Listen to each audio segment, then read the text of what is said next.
Vamos a continuar con la sesión plenaria, aunque no se puede separar el activismo de los afectos. Vamos a dar un pequeño giro en la sesión y Avui en Fuea nos va a hablar de 40 años de activismo de las mujeres guineanas. Pero antes voy a presentar un poco a Avui, para quien no lo conozca. Avui es activista, periodista y teórico, es experto en racismo, en multiculturalismo y en relaciones internacionales. Por otra parte, es presidente de la Federación Panafricana de Comunidades Negras en España y es responsable de comunicación de la editorial One Africa y de Uhuru Africa Televisión. En 2007 publicó el libro Biografía Política, Conversaciones con, me corriges si lo pronuncio mal, Huella Chicampo, 2017. En 2017. Vale, pues nada, Avui, cuando quieras. En la editorial Garaje. Perdón.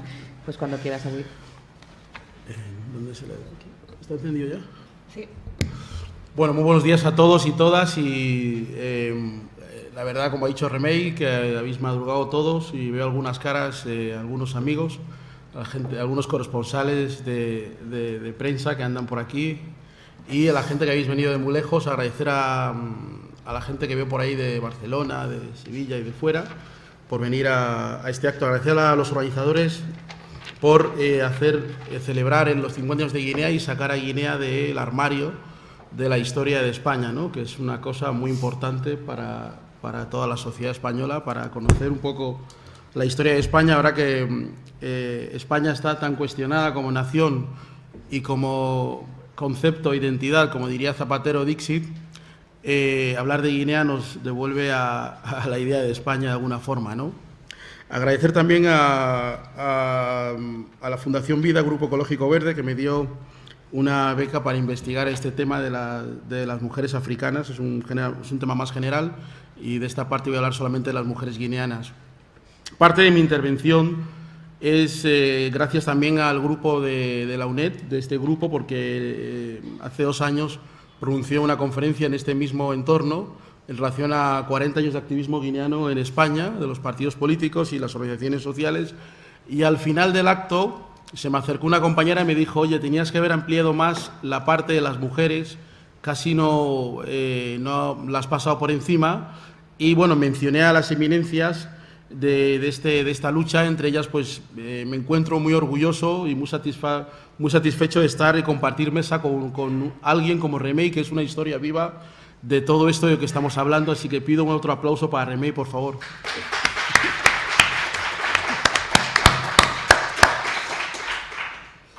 Porque si bien la humildad de personas como Remei al expresar lo que ha expresado en su conferencia, las personas que somos parte del activismo, como bien se ha dicho, conocemos cuáles han sido los procesos y lo poco que se ha conseguido es gracias a algunas mujeres de las cuales voy a hablar hoy aquí. Decir que para mí los temas de feminismo, mujer, género, como decía Viviana Ido, hombres, hombras, no son cosas lejanas, puesto que yo me crié en una familia donde las mujeres eran activistas, militantes políticas y activistas sociales, y por tanto nunca he visto la necesidad de no sé, salir del armario, por así decirlo, o lo mucho que sé no lo aprendí ni en YouTube, ni en la universidad, ni en un curso de colonial, ni llevando el pelo a lo afro, ni todas estas modas que hay ahora, sino porque gracias a mi madre, Basilisa Monge, y también a mi tía, Emilia Boro, que fueron las personas que me dieron esa conciencia revolucionaria y política necesaria para afrontar algunas de las cosas que voy a hablar. También, como Remei, no voy a emplear categorías coloniales, ni sociedad acogida, ni conceptos como el de colonialistas, que se manejan diminutivos como chiquitín, Pedrito, cuando el Pedro mide 2 metros, o choza cuando es una casa, o todos esos conceptos que leemos en los libros para expresar un pueblo tan grande como Rebola le llaman poblado, ¿no? Bueno, en fin, ciudades enteras que le llaman poblado. No vamos a emplear esos conceptos y espero que la organización, a lo largo de los días que estemos aquí, por favor, traten de censurar algunos tipos de esos conceptos que son, desde luego, abyectos y desdeñables, tan malos como el partido de España contra Rusia, ¿no? Bueno, dicho esto, de forma telegráfica, voy a, en primer lugar, rendir un homenaje a una gran mujer que se nos ha ido hace poco, que es Winnie Mandela. Gracias a Winnie Mandela, muchos de los que estamos aquí comenzamos el activismo político, porque en el año, si os acordáis, en el año 84, el gobierno del apartheid decidió mandar a Winnie Mandela confinada a Soweto, a Bergensize, un barrio de Soweto, y desde ahí se lanzó el movimiento Free Mandela, que consiguió finalmente en el año 90 sacar a Mandela de la cárcel. Fue una lucha titánica llevada a cabo por esta mujer y que desgraciadamente luego Mandela se desvió y se convirtió en un dios. Hollywood lo endiosó con películas como Invictus, donde él aparece como el dios mundial de los dioses. Y desgraciadamente la élite intelectual africana se ha creído la historia de Hollywood en la idea de que un solo hombre salió de la nada con blancos muy malos y negros muy malos, y él en el medio, sujetando la cruz de Jesucristo, logró unir al mundo, ¿no?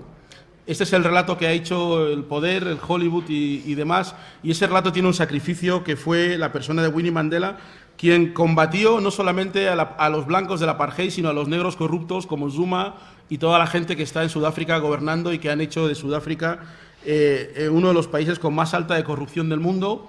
En el año 2001, cuando estuvimos en la Conferencia Mundial contra el Racismo, vimos como había en un campo de golf unos negros muy ricos con helicóptero jugando al golf y al lado unos niños llevando agua en la cabeza, ¿no? Esa estampa me impactó muchísimo. O los hechos de los mineros que fueron asesinados por la política de los negros en el poder. Mataron a 30 mineros asesinados y disparados que pedían su sueldo, ¿no? Hoy en día el Banco Nacional de Sudáfrica es un banco privado, no como en la época del apartheid, que era un banco público, y por tanto es importante reconocer a las mujeres como Winnie Mandela, que nos permitieron, a muchos de nosotros, ahora no está de moda decir que los negros, no está de moda decir que son activistas. Todos son racializados, YouTube y todo eso, pero los pocos que no tenemos vergüenza en reconocer de dónde hemos venido, si no fuera por Winnie Mandela, que íbamos a la calle Claudio Coello, algunos de vosotros ahí en la calle Claudio Coello, donde estaba la embajada de Guinea, ¿no? Pues encima estaba la embajada de Sudáfrica y ahí se hacían las manifestaciones contra el apartheid. Y ahí yo conocí a un compañero que se llamaba Javier Siale Bonapá, con el que fundamos el Partido de las Panteras Negras. Si no fuera que mi madre me llevó a esa manifestación, yo seguiría siendo un tío Tom como tantos negros, pensando que, como decía Remey, voy a estudiar para ser ministro, ¿no? Y esa idea tan general, ¿no? Así que quiero recordarla. Bueno, un aspecto importante que quiero también resaltar de las mujeres activistas guineanas, yo voy a hacer, o estoy haciendo esta intervención desde el punto de vista de alguien no solamente que ha estudiado el proceso, sino de alguien que es parte del proceso y es un militante y un dirigente político y activista. Es importante diferenciar eso porque no estoy haciendo una tesis de comparación con ideas que he leído por ahí, sino son experiencias también que he vivido y que conozco. Y una cosa importante de reconocer en estas mujeres activistas, entre ellas Remey, Basilisa Mange o Vicenta Aboro, es que transmitieron a sus hijos y al entorno de las personas cercanas a ellos la idea de resistencia. Antes Remey ha dicho, de una forma solapada, algunas mujeres no se acercan a mí en el Remey porque piensan que soy una mujer, ¿cómo has dicho? Subversiva. La idea de subversión es importante porque esa idea, frente a una cultura colonial que es la que existía y existe en Guinea, que tanto los colonos como también luego la dictadura de Macías y Obiang la ha potenciado más, de sumisión, hubo personas que enseñaron la idea de subversión. Es muy importante eso porque las categorías cognitivas son importantes para entender perfectamente qué es lo que hay que hacer frente a un momento histórico, saber asumir las circunstancias en ese momento histórico.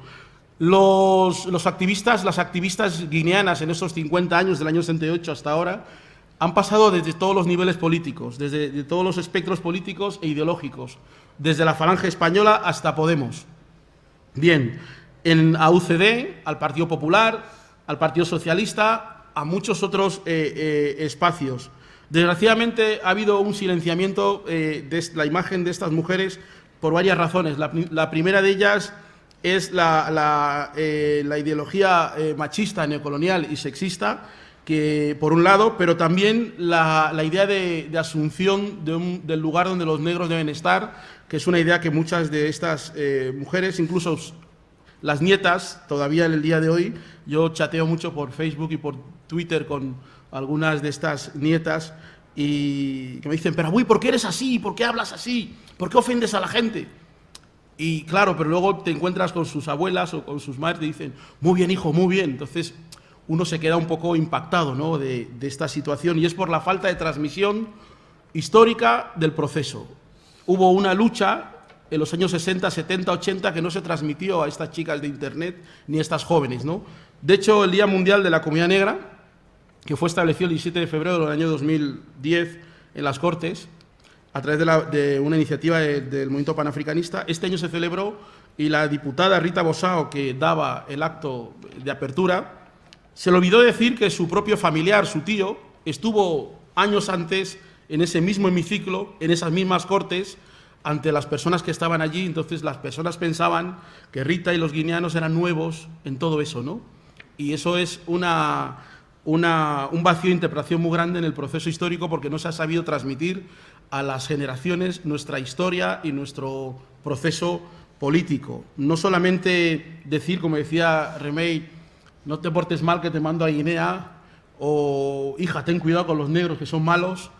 Todos esos conceptos han llevado a que la gente se haya desconectado emocionalmente y psicológicamente de la idea de la conciencia colectiva, que decía Frantz Fanon, ¿no? La conciencia colectiva es importante. Y eso, lamentablemente, hay un bias muy grande entre lo que es el conocimiento, que es amplísimo, grande, y el nivel de conciencia, que es muy bajo. Es muy importante reseñarlo porque eso se ve a simple vista, ¿no?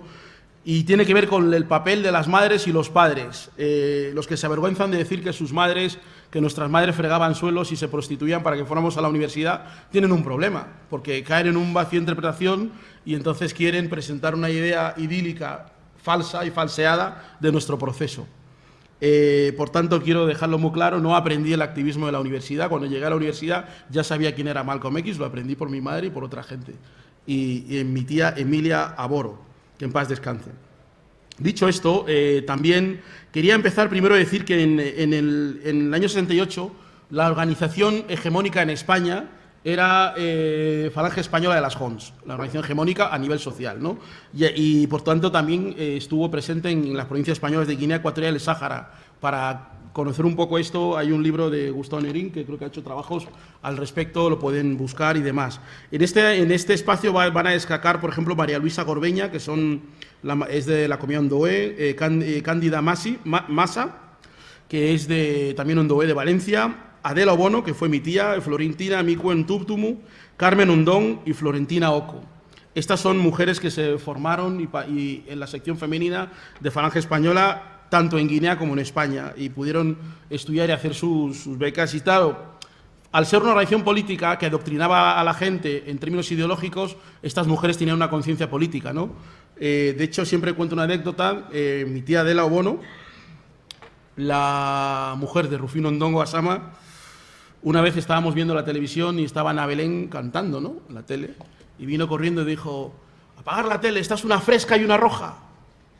Esto es una acción, una categoría ideológica que desmiente esa idea de las series como Cuéntame, ¿no?, sobre un capítulo Cuéntame donde apareció un negro y da normas, ¿no?, y también desmiente la idea de que las mujeres son simplemente personas que estaban ahí para tener hijos y para estar por ahí, que no tenían ninguna adscripción ideológica ni política, ¿no? Estas personas las he contado y bueno, son personas que han tenido un éxito profesional en su vida. No voy a abundar mucho en la vida personal de cada una de ellas, porque para eso ya compraréis mi libro cuando salga, la editorial One Africa, y lo leeréis. En la transición española también las mujeres jugaron un papel importante. Lo primero de ellos es la fundación de asociaciones. Un aspecto importante que han tenido los guineanos es que los guineanos en España han dinamizado el movimiento negro creando asociaciones, creando fundaciones, creando partidos y creando escenarios. En el año 76, cuando Franco murió en diciembre, pues en el año 76 se crearon las principales asociaciones negras en España. Una de ellas fue Riebapúa, en Barcelona, en el año 76, y luego vino en el año 77 la Liga de Refugiados Bubis en España, que la creó Hueja Chicampo y Bococó, Y esas organizaciones después vinieron también la Asociación Maleva de la Comunidad Ndoe, veis la Comunidad Bubi organizada en torno a esas dos asociaciones, y el fundamento de Riebapúa era transmitir a los hijos la cultura propia del país de origen de sus padres, ¿no? Por tanto, no creéis de esa imagen que nos muestran de que 4 chicas en la tele hablando de pelos y todo eso son los primeros en empezar a hacer todo esto. Estoy hablando de mujeres que ya en esa época pensaron en todo esto que estamos hablando aquí, y es importante, asumir que no somos ni los primeros en estar aquí, en hablar de todo esto, y que no hay que tragarse esa propaganda del poder que le dice a los negros, como decía Malcolm X, "You are the only negro in this place". No, we are not the only negro in this place. Even we are not the only stupid negro in this place. Es muy importante porque la gente cree que somos los primeros, ¿no? Y ves a la gente escribiendo textos donde hablan del primer congreso. No. Antes de todo esto ya había la gente que hacía todo esto. La Asociación Cultural Bubi, una de las organizaciones que más mujeres ha tenido a lo largo de la historia, no solo de Guinea y de África, en España. En el 40 aniversario de la Asociación Cultural Bubi tuve el honor de ser el único no bubi que habló, que tomó la palabra, y en ese aniversario, que creo que también estaba el profesor Justo Bolequia, ¿dónde está Justo?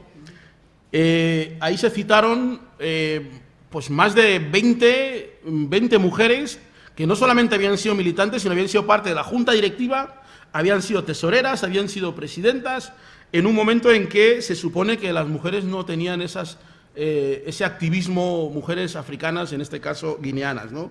Y eso es, supongo que los archivos de la Asociación Cultural Bubi, a los cuales no he podido tener acceso a ellas, pero estas mujeres han destacado, ¿no?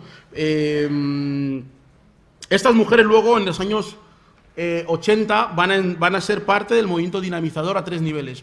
Un movimiento que está vinculado a la política, con grupos como Bolifuge, ARND y otra, URGE, y luego movimientos sociales que van a ir, digamos, surgiendo. Algunas de estas mujeres las conocéis, pero no las conocéis como activistas, sino como tía no sé qué, hermana de mi madre o prima de no sé qué, y a veces, pues, por ejemplo, Victoria Ojilo. ¿Os suena alguna de ellos? ¿Suena Victoria Ojilo? Victoria Ojilo fue militante de Molifuge y estuvo antes también en una asociación que se llamaba Círculo Afroespañol del año 72, y después de esto ahora mismo milita en el Partido del Progreso de Severo Moto y es ministra de este gobierno en el exilio. También María Monallón era la mujer de Secundino y fue una mujer que participó fuertemente en los pactos de Madrid. No sé si Marcelino Bonjal está en la sala, que fue el que coordinó todo este proceso, pero tiene las cintas, las intervenciones y las fotos de todo ese proceso, y María Monallón fue una de estas mujeres que destacó en todo esto, ¿no? Emiliana Sapa, una mujer bubi que estuvo en Frelifer. Frelifer era el Frente de Liberación de Fernando Poo. Muy importante, y Margarita Equí, que es la señora de Severo Moto, pero a margen de ser la señora de Severo Moto fue militante mucho tiempo, y yo la conocí en la Universidad Autónoma en los cursos de formación de la mediación intercultural con Carlos Jiménez y demás. Las mujeres guineanas en el marco de los marcos espirituales, en las iglesias. Bueno, la Iglesia Católica no fue nunca un espacio de producción de un activismo de mujeres visibles, que sí hubo mujeres líderes, aunque no fueran visibles.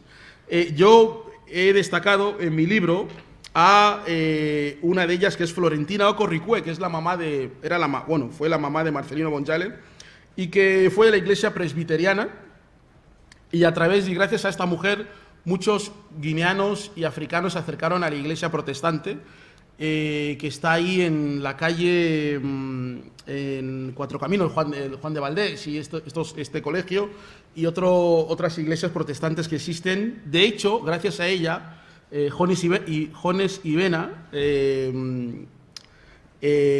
hizo la carrera de teología porque le inspiró para participar en este proceso. Esta mujer atrajo a muchos otros guineanos en los años 70, 80, finales de los 80, a esto de esto, y era una referencia dentro de esta iglesia. De hecho, cuando en el foro que organizó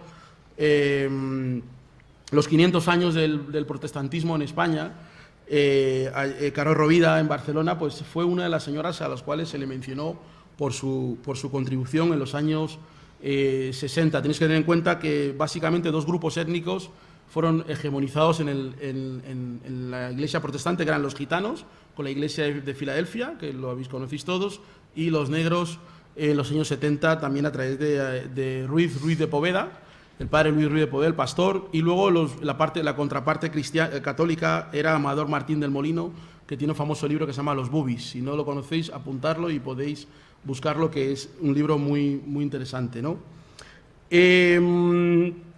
Las iglesias van a ser importantísimas porque la conciencia espiritual es donde se gesta bastante de los movimientos sociales. Recordar que estamos en plena época de la lucha contra la apartheid y la Guerra Fría, que Desmond Tutu y otros líderes religiosos sudafricanos están apoyando la lucha contra la apartheid y, por tanto, la conciencia antirracista llega a España, y en las iglesias va a ser un espacio, un púlpito donde muchos de ellos van a destacar. De hecho, en la parte católica también conocéis a los jesuitas, en este caso Yepala, no sé si ¿alguno conocéis a Yepala? Sí.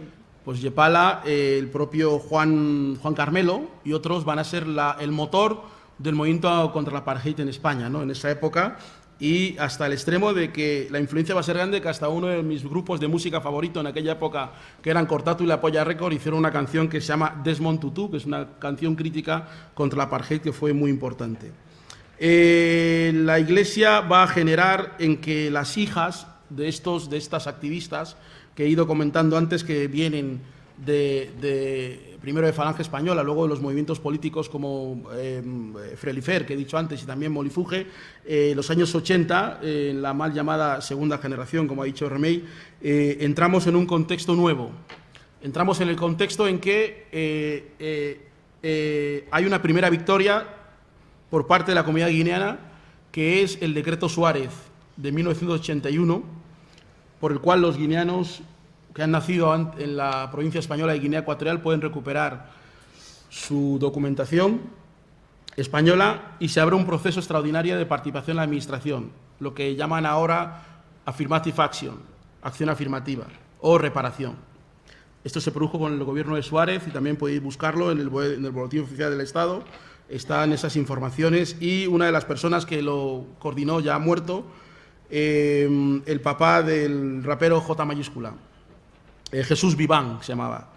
En esta época, en este contexto, hay un contexto nuevo, llega al gobierno del Partido Socialista con las ideas que siempre los blancos de izquierda tienen, ¿no? No hay ni negros ni blancos, todos somos iguales.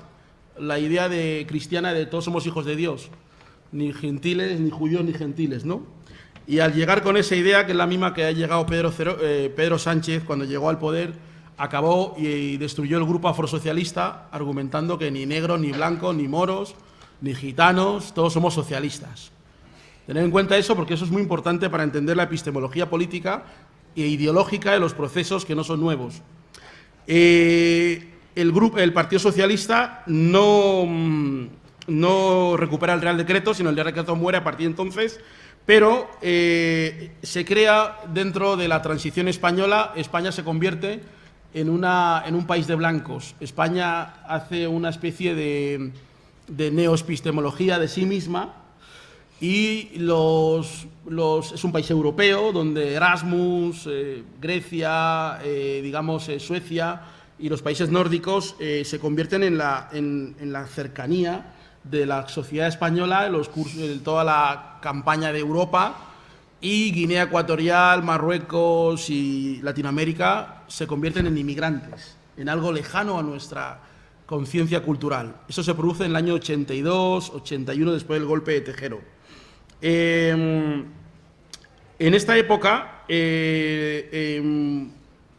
los que no hemos crecido en un ambiente de izquierda, más bien de derechas, teníamos o conocíamos estos debates porque eran debates políticos donde los guineanos se crea una conciencia dentro del pueblo guineano, una conciencia de, digamos, de un perdedor de la transición, ¿no? Los grandes perdedores de la transición fueron los guineanos porque se hizo la primera ley de extranjería en el año 85, donde se incluyó a los guineanos y a los filipinos como extranjeros. No se renovó el Real Decreto Suárez. Obiang no fue derrocado como habían prometido, o sea, el régimen de Guinea continuó y España se hizo un país europeo, un país de blancos, con lo cual los guineanos quedaron pues allí en el aire, en el limbo, y al mismo tiempo es el momento del auge político, económico de la inmigración. Los que construyen las grandes obras de la Olimpiada de Barcelona o la Expo de Sevilla, la Ciudadanía de Madrid, son estos, llegan inmigrantes nuevos, entonces hay una cultura política muy importante y se crea una conciencia de agravio en los guineanos. Esa conciencia de agravio es importante porque es una conciencia política, el agravio es político y el odio también es político, el odio es necesario para generar conciencia política. Y esto que digo a lo mejor es un titular de prensa, Avui dice que hay que tener odio. Bueno, pues no lo estoy diciendo, pero es importante que entendáis que si las personas que no acumulan colectivamente un agravio no pueden generar conciencia política. Dicho de otra forma, Malcolm X decía siempre que es mejor estar cabreado que estar triste. La gente triste no hace nada, la gente cabreada sí, sale a la calle y la monta.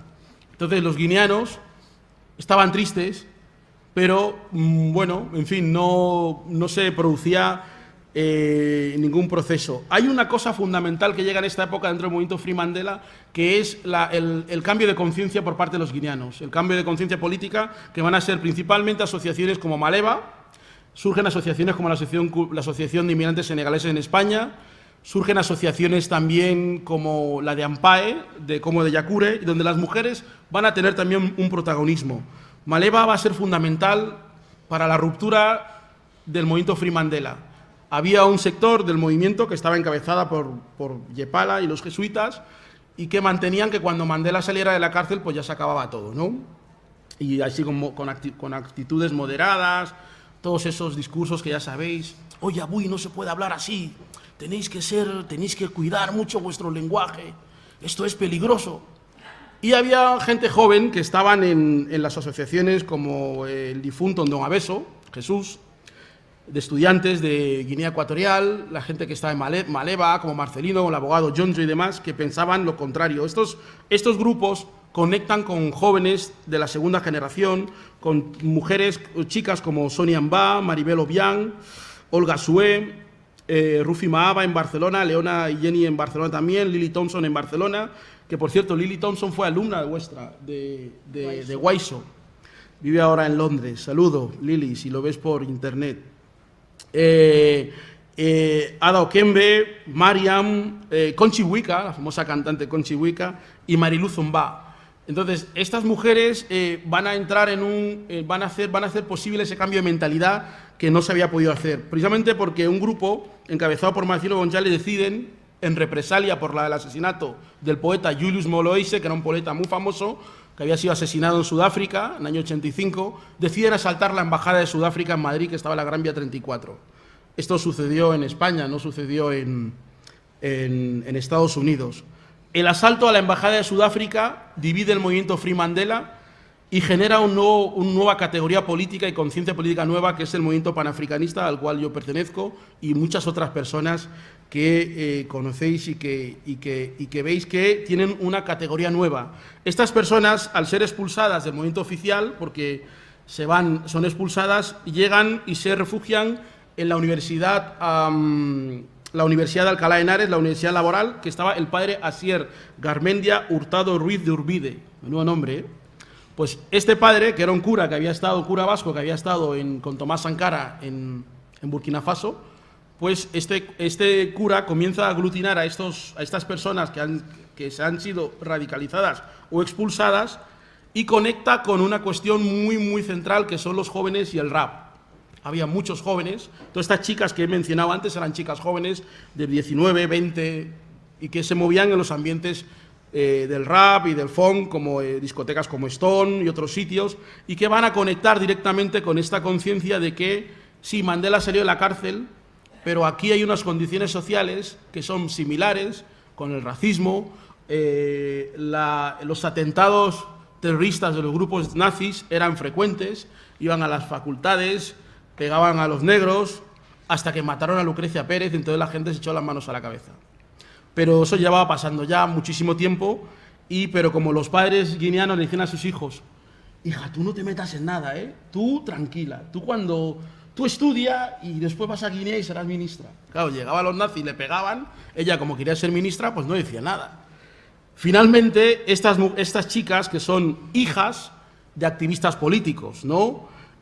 Paloma Bilangüe, no sé si la conocéis todos vosotros, Paloma Bilangüe es una gran profesional de periodismo, fue miembro fundador de Juro África Televisión, ahora mismo vive en Guinea, y una gran activista y comunicadora social, que ha hecho campañas sobre Guinea, es la que ha hecho el vídeo que habéis visto de Pocho, que se ha pasado por aquí, ese vídeo lo ha hecho Paloma.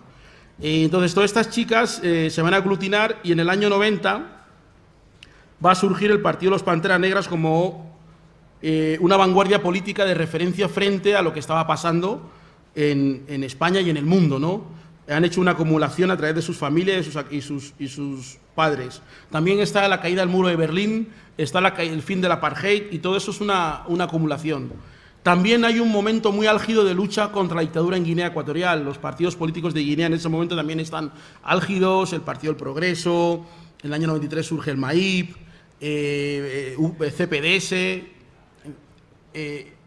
CPDS y bueno, surgen muchos movimientos. Estoy contando el contexto porque el contexto es muy importante, entender el contexto que se daba, ¿no? ¿Por qué surge este partido? ¿Dónde surge la idea de este partido? Principalmente porque el padre Asier decía en las homilías: Dios no quiere a sumisos, Dios quiere hombres que se rebelen. Esas son las homilías del padre Asier. No me extraña que la iglesia lo echara de la parroquia de la estación de Alcalá, ¿no? Y el padre Asier conecta con un fenómeno que ahora está muy de moda, que le llaman bandas latinas, ¿no? Le dicen ahora al Latin King y todo eso. Pues en aquella época había bandas, como las bandas latinas, pero eran de jóvenes guineanos. Si queréis apuntar, las principales bandas que había eran Los Colors, de Fuenlabrada, Simplemente Hermanos, fundado por Pablo Bono Candela, y también había Los Bra, fundado por T7, Fermín Umbo, alias T7. En Zaragoza había Boricua, creado por Reba, un compañero Bubi, un rapero buenísimo, podéis buscarlo en internet, es un gran artista. En Barcelona había El Man, que fundó Bian Sang, El Man, y Westside, de Patricio Mbabacali. Luego en Madrid también estaba otra banda que se llamaba Radical Black Power, los FTP, bueno, eran muchas bandas de jóvenes que existían, y el padre Asier sabe hacer una lectura muy clara de lo que estos jóvenes están buscando y qué es lo que quieren. Muchas de estas bandas no eran lideradas por hombres, como aparecen en las películas, ¿no? De que las mujeres son unas tipas allí, que están las novias de las bandas, sino todo lo contrario. Y eso fue esencial para radicalizar el pensamiento, la acción y el movimiento negro en España, en la inmigración. Los guineanos, que no querían meterse en la inmigración porque decían que eran algo especial, acaban liderando el proceso migratorio en contra de su voluntad, ¿no? Ejemplo de ello fue la Guaysipola de Remei Sipi y la Federación de Migrantes en Cataluña, gente como la propia Natividad Oma Bocambo y Paulina Gema Inestrosa, por ejemplo, que fueron dirigentes en el Foro Nacional de Integración de los Inmigrantes en España, que era la máxima institución de todo ese trabajo, ¿no? Bien, épocas importantes en todo esto. El surgimiento de la asociación de Guaysipola tenéis que apuntarlo, porque no hay, decía también, vuelvo otra vez a citar a Malcolm X, las ideas son buenas si se están organizadas y si tienen un proyecto político. Surge la primera asociación de mujeres os digo, la primera asociación de mujeres africanas, que es Ewaso Pola, que aglutina a las mujeres bubis y guineanas y finalmente a todas las demás africanas en Barcelona, de la mano de Remei Sipi y la compañera Irene Jambá y otras tantas que podría citar. Bueno, el origen de Ewaso Pola está en las mujeres que militaban en Riepapúa, que es una asociación que ya he citado antes y que pretendían, dentro del patriarcado, que antes ha criticado, tener un espacio de mujeres, no contra los hombres, pero sí un espacio de mujeres para avanzar en los desafíos que existían, ¿no? Ewaso Pola va a crear también una revista, Ewaso, va a tener también un programa de radio, en Radio Contrabanda FM, 97.5 de FM en Barcelona. Y no solamente eso, Ewaso Pola va a ser un espacio de referencia del discurso y va a crear escuela, una cuestión muy importante. Los movimientos políticos revolucionarios se diferencian en dos aspectos: los que crean escuela y los que no crean escuela. Tú puedes tener intelectuales muy buenos, que hablan muy bien y todo, pero nadie les sigue, ¿no? Ewaso Pola sí creó escuela porque, entre ellas, Lily Thompson, que fue una dirigente de la organización primero de la Organización de Estados Unidos de África, la Organización Panafricanista, militó en esta asociación y ella dice claramente que ella aprendió todo lo que ella tenía que saber sobre ser negra africana en España en la asociación Ewaso Pola, donde ella bailaba tacá, ¿no? Cachá, y participaba, ¿no? Esto es muy importante, ese testimonio, porque demuestra que sí hay una referencia histórica en las cosas. A partir de Ewaso Pola van a surgir por toda España un montón de grupos y de mujeres que van a tratar de liderar este proceso y que van a tratar de estar al frente de estas luchas, ¿no? Principalmente las luchas en el trabajo doméstico, las luchas migratorias, las luchas que tienen que ver con el día a día, los hijos, las familias, pero también las luchas políticas, las luchas que tienen que ver con discursos políticos. Una falencia grande del movimiento negro y muy en particular de los guineanos es que no hemos podido desquitarnos la soga del discurso colonial para adquirir un discurso político ofensivo, ¿no? Y las personas como yo que hablan así, pues son vistas como gente muy mala, ¿sabes? Entonces se buscan normalmente gente que reproduzca esos discursos de tú sabes, Abuy, todo está bien, ¿por qué te metes en todo esto? No pasa nada. En fin, este tipo de situaciones, gracias a grupos como Ewaso Pola, cambiaron, porque la gente se dio cuenta de que tenían una legitimidad. Muchas mujeres dijeron, tenemos una legitimidad para hablar de mujeres sin que nos vean como odiadoras de hombres, ¿no? O que nos vean como gente, en fin, de este tipo. Las luchas políticas, eso llegó a que muchas mujeres accedieran a la política. Gracias a las luchas sociales, mujeres como Catalina Micue o Rita Bosao en este momento. Catalina Micue fue la primera, Catalina Micue Ndong, fue la primera concejala negra de Getafe por Izquierda Unida. Kundu Bajab Lumumba y yo dirigimos su campaña política y ganamos contra todo pronóstico y esta mujer fue elegida concejala. Catalina había sido antes activista de una asociación en Getafe de inmigrantes. Actualmente Rita Bosao, también en el Parlamento como diputada por parte de Podemos, también había participado en los movimientos en Alicante vinculados a la inmigración. Desgraciadamente, algunas de estas personas, cuando hacen luego en Wikipedia su currículum, obvian su parte activista y se ponen títulos académicos. Pero es una estupidez. Si yo he militado en Ewaso Pola y he aprendido en Ewaso Pola, es allí donde tengo que ponerlo. Luego, bueno, vean a Wikipedia, no aparece ninguna de estas experiencias que cuento yo, sino hice un máster en Wilkinston, Georgetown. Y eso es una irresponsabilidad manifiesta de la propia élite negra para conocerse en su dimensión, ¿no? Barack Obama, en su propia autobiografía, habla de cuando él iba a las canchas de baloncesto para intentar ser negro. Entonces se compró una gorra, iba a jugar a baloncesto, y esa experiencia es fundamental. Tenéis que ponerlo en vuestros currículums, que habéis participado en asociaciones, que habéis ido al seminario que dictaba en Leganés, Justo Bolequia, los bubis, dónde vamos y dónde venimos. Y tenéis que decir esas cosas, porque si no lo decís y decís solamente que habéis hecho un máster en no sé qué universidad, pues la verdad no tiene mucho sentido, porque en las universidades no se enseña a ser negro ni a ser guineano, se aprende en el activismo. Voy terminando. En Riabapúa quiero destacar a Elena Boricó, Asunción Molo, Plácida Mao, Irene y también Remé, que lo he dicho antes, ¿no? Dentro de las categorías políticas de lucha contra la política en Guinea, quiero destacar a Nchamita Mumbumba, que fue militante de la coalición Ceiba, Esther Moto y otras tantas compañeras que han estado organizando charlas, manifestaciones, participando en la lucha contra la dictadura, porque la lucha contra la dictadura ha sido el motor por el cual muchos de vosotros estáis aquí. Si no hubiese una dictadura en Guinea, a lo mejor estaríais en Guinea, pero la dictadura existe y la luchar contra la dictadura no es un tabú, no tiene que ser un tabú, no es algo de 4 o 5 hablando en secreto, hay expertos, investigadores, curas, no, es una cosa popular de todos.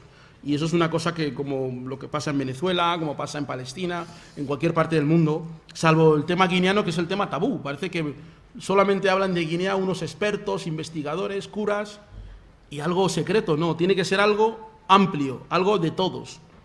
En Maleva, Natividad Oma Bocambo, apuntar su nombre, Paulina Eyaca y Victoria Evita. También Dorotea Oco, que también fue miembro de Ceiba. Gema Inestrosa, que fue primero una de las líderes de Rombé, una asociación de Cobiando en Barcelona y después en Madrid de Maleva. María Luisa Gorbeña, Clemencia Cobolo, Mapuada, también una señora Andoé. Adelina Icaca, María Luisa Cuba, que estuvo en Molifoge, la hija del doctor Cuba. Entre las empresarias podemos destacar también a Consuelo Meta y a Chiñere. Es muy importante porque el consumo que tenemos hoy en día de la cultura negra, de la cultura afro, de las cremas, de la comida, del pelo, fueron estas mujeres las que lo crearon, sobre todo Consuelo Meta y Chiñere creando negocios en los 80 donde se consumía eso. No fueron vídeos, no fueron youtubers, que hablando, eso ya existía en aquella época y son estas mujeres las que traían todos esos productos que ahora son populares. Chiñere murió hace unos años, pero Consuelo sigue vivita y coleando, ¿no? En Andalucía surgió Afromujer de la mano de Milagrosa Ada Mangue, que fue una asociación importante, y producto de ese trabajo el gobierno de Guinea le nombró en su día directora del Instituto de la Mujer. Y es importante reseñar que estas personas que se han formado aquí en el activismo, muchas luego han ido a Guinea y han ocupado cargos importantes. En los medios de comunicación siempre hubo gente como Isabel Cardoso, Marian Sue, Desiree Jambo, Rebey Sipi, Francín Gálvez, Lucía Asue y Paloma Bilangüe, que antes he destacado, de quien he trabajado muchos años en diferentes proyectos mediáticos y activistas, ¿no? En el Club Social Quientem, que era un espacio que se formó de profesionales negros aquí en Madrid, destacó a Antonio Kembe, que ahora está en Guinea, ella es médico en Guinea, y fue una de las personas que iniciaron el trabajo y la lucha contra el SIDA entre los inmigrantes e investigación, ¿no? Aparte de que participó muchísimo en todos esos procesos de lucha. Elena Ngomo está ahora en Londres, está quejada de una enfermedad. Ella fue la fundadora de la Asociación de Madres Solteras de Guinea Ecuatorial en el año 2006. Elena Ngomo fue una de las que creó ese espacio de mujeres y de activismo. Bueno, para concluir, varias cosas. La primera, el activismo de las mujeres en esta época está vinculado a 3 factores principales: Guinea, África, la inmigración. Y después decir que no fueron los intelectuales, ni las escritoras, ni estas escritoras que tienen 500 pares de zapatos en su armario, que luego son ministras, no fueron estas personas las que generaron el contexto el que tenemos actualmente, sino que fueron estas mujeres que he contado, que muchas de ellas son desconocidas, que hicieron de que otras mujeres que sí tenían un acceso a la academia pudieran escribir sobre ello, ¿no? Es importante que la academia deje espacio a esas mujeres que han sido activistas, porque gracias a esas mujeres nosotros podemos investigar. Y a veces se produce al revés. Se pretende investigar, pero al margen de las personas que producen el conocimiento desde lo más fáctico de todo esto. El movimiento panafricanista, y me honro en decirlo, hicimos un esfuerzo en dar visibilidad a las mujeres, pero también nosotros nos beneficiamos de la tenacidad y el radicalismo de estas mujeres. En el año 2006, cuando creamos la Cuarta Internacional Panafricanista, que es un organismo internacional que aglutina en diferentes partes del mundo organizaciones panafricanistas y garbellistas, han destacado líderes como Andrea Beatriz en Salvador de Bahía, Afion L. Afion en Ghana, en Nigeria, Esther Ekwa, Stanford, en Londres. Y estas mujeres han logrado conectar esa visión de ruptura con este contexto de mujeres. Las mujeres guineanas han contribuido enormemente al cambio político en España, al cambio político en Guinea Ecuatorial y a la ideología del pensamiento político. La visibilidad que mujeres como Remey han permitido que en España, en momentos críticos, como los encierros de inmigrantes en el año 2001 en la iglesia del Pi en Barcelona o en la iglesia de Vallecas, o lo que está pasando ahora con el famoso barco que llega de inmigrantes, los conceptos como comunidad negra, conceptos como antirracismo, conceptos como panafricanismo, todos esos conceptos que ahora desde la academia se apropian fueron producidos en la calle por esas mujeres, algunas de ellas que he citado antes y algunas de ellas desconocidas que han muerto. Estas mujeres procedían de una ideología, digamos, conservadora de derechas, en su gran mayoría, y otras nuevas han llegado a una ideología, digamos, más progresista. Yo, personalmente, me siento orgulloso de haber dirigido como responsable político a algunas de estas compañeras. Muchas de ellas ahora viven en Londres, como Helen, Esther, la abogada. Otras viven en otras partes del mundo, otras tienen hijos y nietos, y desde aquí quisiera rendirles un homenaje a todas ellas porque su contribución silenciada ha sido muy importante, y próximamente, cuando se publique la obra, pues tendremos una posibilidad de tener una visión mucho más amplia de su contribución, y no solamente de la herencia que nosotros hemos recibido de nuestras madres, que, insisto, fregaban suelos, se prostituían, trabajaban como locos para que nosotros fuéramos a algún sitio. A todas ellas, muchísimas gracias por todo. Uhuru.